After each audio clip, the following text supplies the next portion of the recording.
शाहिद आफरीदी एक ऐसा पठान है जो किसी एक बात पर कायम नहीं रहता। हमने सुना था कि पठान अपनी ज़ुबान के बहुत पक्के होते हैं, मगर ये तो हर रोज़ अपनी ज़ुबान भी बदल लेता है और अपना बयान भी बदल लेता है। कभी ये कहता है कि पाकिस्तान से 4 सूबे नहीं संभाले जाते तो हमने कश्मीर का क्या करना, और फिर कभी ये कहता है कि हमारी 7 लाख आर्मी के पीछे 22 करोड़ अवाम खड़े हैं और हम इंशाल्लाह जीत के रहेंगे, कश्मीर लेकर रहेंगे। जब शाहिद अफरीदी ने कुछ अर्सा पहले ये बात अपने भोलपन में कह दी थी कि हमसे तो 4 सूबे नहीं संभाले जाते, हमने कश्मीर का क्या करना, तो उस वक्त शाहिद अफरीदी पर बहुत तनकीद हुई। मेरा ख्याल है उसके बाद शाहिद अफरीदी मोहतात हो गया। नहीं चाहिए पाकिस्तान को, पाकिस्तान से 4 सूबे नहीं संभल रहे। मैंने यहाँ पर शाहिद अफरीदी को टोरंटो में कई बार देखा है।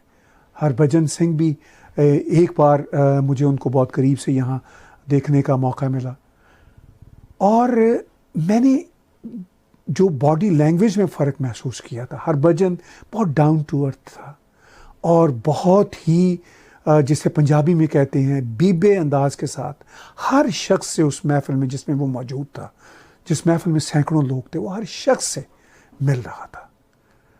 लेकिन शाहिद अफरीदी जैसे कोई खुदा हो, जैसे कोई मगरूर इंसान हो, किसी से मिल ही नहीं रहा था। खैर, मेरा तो जब भी ये सेलिब्रिटीज़, चाहे ये बॉलीवुड के हों, लॉलीवुड के हों, चाहे ये बड़े बड़े सिंगर्स हों, चाहे ये क्रिकेटर्स हों, आते हैं तो मैं इनकी कदर करता हूँ इनकी परफॉर्मेंस की वजह से। मैं आमतौर पर एक मीडिया पर्सन होने के नाते मैं अक्सर मौजूद होता हूँ ऐसी जगहों पे, लेकिन मैं मिला नहीं करता, चूँकि एक तो इनके सिक्योरिटी के इश्यूज़ होते हैं जो मैं आई अंडरस्टैंड, दूसरा इनके अंदर एक गरूर होता है। लेकिन बदकिस्मती से ये जो पाकिस्तान से आने वाले आर्टिस्ट हैं जिनका कंट्री भी छोटा है एज़ कम्पेयर टू भारत, उनकी निस्बत ये जैसे आसमान पर बैठे होते हैं और गरूर से भरे होते हैं।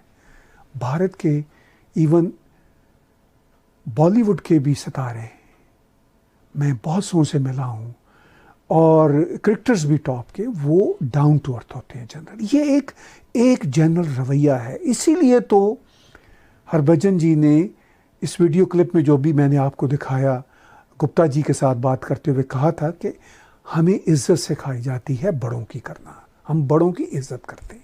बिल्कुल सच वो कह रहे हैं हरभजन जी, ये बड़ों की इज़्ज़त करते हैं।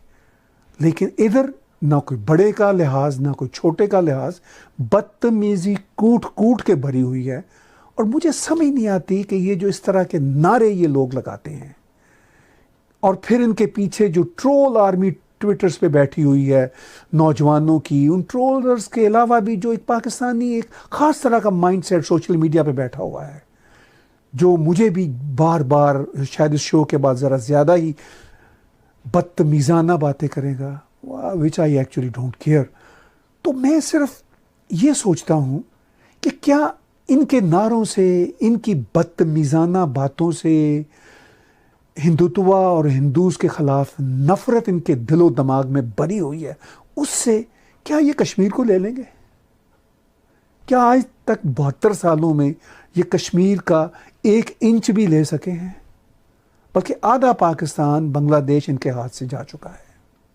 ये सच नहीं मानने वाली जो है ना, ये वाली कौम जो इस तरह की सोचें रखती है, सच नहीं मानना, झूठ बोलना है, अपने आप से भी नारे लगाने हैं और दावे करने हैं कि हम तो ये कर देंगे, वो कर देंगे, हिंदुत्व ख़राब है, और ख़ुद माशाल्लाह, इंशाल्लाह, सुभान अल्लाह लेके रहेंगे, अल्लाह ने चाहा तो लेके रहेंगे, वो ठीक है, और दूसरा काम गलत है। ये है इनका रवैया, और इसी रवैये की वजह से ये अपने ही मुसलमान भाइयों बांग्लादेशियों से अपना आधा मुल्क गंवा चुके हैं, और कश्मीर का 1 इंच नहीं ले सके। और इस तरह के नारे और आर्मी के नारे, जिंदाबाद आर्मी और फलां ढलां के साथ, मैं दावे से कहता हूँ कि गुज़िश्ता 72 साल में भी ये 1 इंच नहीं ले सके, और आइंदा 100 साल में भी ये 1 मिलीमीटर नहीं ले सकेंगे। ये बात याद रखिएगा। लेकिन मुझे दुख भी होता है और थोड़ा गुस्सा भी आ रहा है कि ये किस तरह के लोग हैं। बहरहाल इसी हवाले से भारत के एक Namvar cricketer, youngster politician Gautam ने क्या कहा है, क्या ही उम्दा बात की है, ज़रा उनका ये वीडियो क्लिप देखिए। देखिए, मैं बहुत समय से कह रहा हूँ कि कई लोग सिर्फ उम्र में बढ़ते हैं, दिमाग में नहीं। और अगेन एक और एग्जांपल यही है कि 16 साल के आदमी बन चुके हैं। वो बच्चे तो रहे नहीं, क्योंकि पेपर में तो 40 साल के, लेकिन इस समय में भी जब पूरी दुनिया एक ऐसी महामारी से लड़ रही है, कोरोना वायरस, उसके बावजूद अगर आप राजनीति करते हैं, कश्मीर का इशू उठाते हैं, हमारे प्रधानमंत्री जी को ऐसी ऐसी बातें बोलते हैं, तो इससे पता चलता है कि आपकी क्या सोच है, और आप ही की नहीं, आपके देश की क्या सोच है। तो बहुत अनफॉर्चुनेट है, क्योंकि इस टाइम पे अगर आप सामान बांट रहे हैं या खाना बांटने गए तो यहाँ पर उस टाइम आप सिर्फ गरीब लोगों की मदद करिए। इस टाइम राजनीति करने का क्या फायदा है, कश्मीर के बारे में बात करने का या फिर इंडिया के बारे में बात करने का। आप अपना देश देखिए ना, आपके देश में खुद आपके पास पैसा है नहीं, लोग वहाँ पर मर रहे हैं, उसके बावजूद आप राजनीति करें। इसलिए क्योंकि एक ट्रेंड बन चुका है पाकिस्तान में कि अगर आपको पॉपुलर होना है तो फिर इंडिया में हमारे प्रधानमंत्री जी को अजीब अजीब चीज़ें बोलिए, तो बहुत अनफॉर्चुनेट चीज़ है। तो जब आपकी ऐसी सोच होती है तो फिर आप डेवलप भी नहीं होते, ना आप मेंटली डेवलप होते हैं, ना आप एज ए ह्यूमन डेवलप होते हैं, ना ही एज ए नेशन भी डेवलप होते हैं। तो इसलिए बहुत अनफॉर्चुनेट है। एंड होप कि अगर इसे सीख जाएं, क्योंकि हम सीखने की कोई उम्र नहीं है, अगर अभी भी सीख जाएं तो शायद कुछ उनका भला हो सकता है। नहीं तो अगर आप ऐसे बयानबाजी करते रहेंगे तो लोग आपको वैसे ही सीरियसली क्रिकेट में भी नहीं लेते थे, अब तो वैसे भी नहीं लेंगे।